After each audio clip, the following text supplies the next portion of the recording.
Some people are rich and many are poor. Some are fortunate and many are not. On the very face of it, that is wrong and unfair, and something must be done.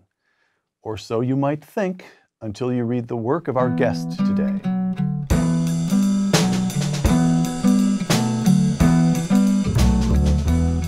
Discrimination and disparities. Let's get the underlying argument of the book established here.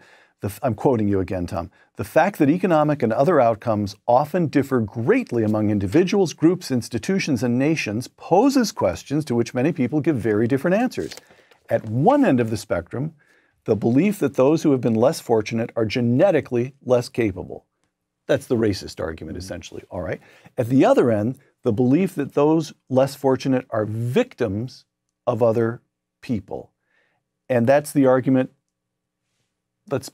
for me to put it crudely, that's the argument that liberals or progressives tend to make. Yes. Okay. Although I will say progressives were in the forefront of those, putting the genetic argument 100 years ago. Oh, so explain that. For example, Woodrow Wilson was a leader of the progressive movement. Yes. And one of the leading racists of the day. Oh, see, and many people look back and say, well, his racism was just an exception to his liberalism. No, that was what progressives were pushing that whole time, and not so much against blacks, because they just assumed that blacks couldn't do anything, but they were pushing it against immigrants from Eastern Europe and Southern Europe, and it was they who pushed the ideas that led to the great immigration restrictions of the 1920s. All right.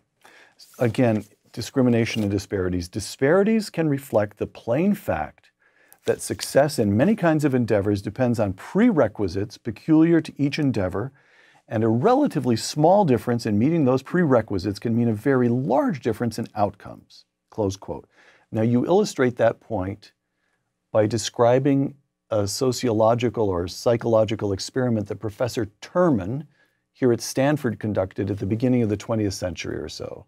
Well, it wasn't so much an experiment, it was an empirical study.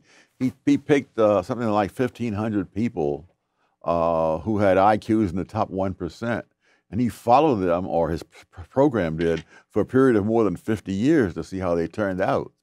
And so, and what I point out in the book is that the disparity is within that narrow range.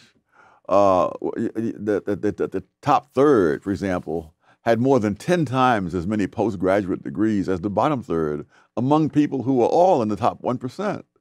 So there were obviously many other things that had to come together. Right. The other thing was that two people who failed to make the 140 IQ cutoff ended up getting Nobel Prizes in physics, as nobody among these 1,500 ever did. So obviously there have to be a lot of things come together. And you write, again, I'm quoting you here, Tom, the biggest differentiating factor in that study was family background. Yes. And explain that. Well, the ones who were in that top third, they came from families that were more educated. The ones who were in that bottom third, something like almost 30% or so, had a parent who had dropped out of school before the 8th grade. So it doesn't matter how much brain power you may have.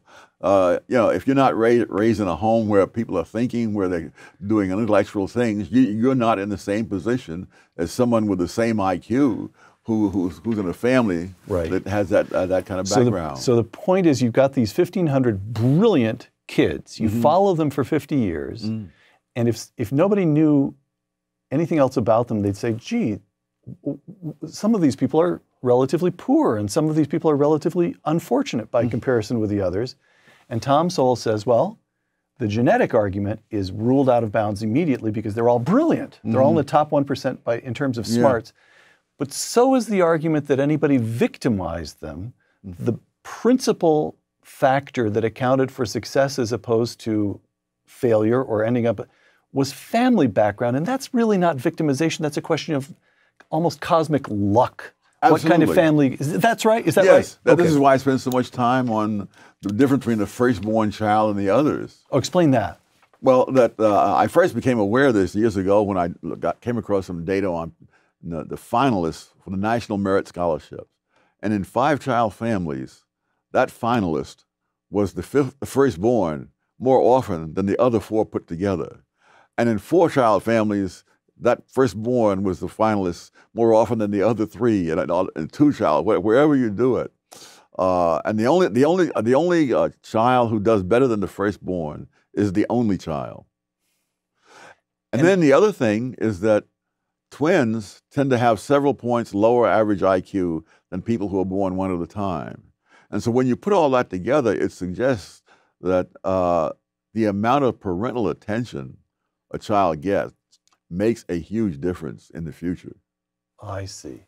But again, you can't, the argument of victimization doesn't really apply there. That's more. Nor does genetics. Right. They're born to the same parents and raised under the same roof.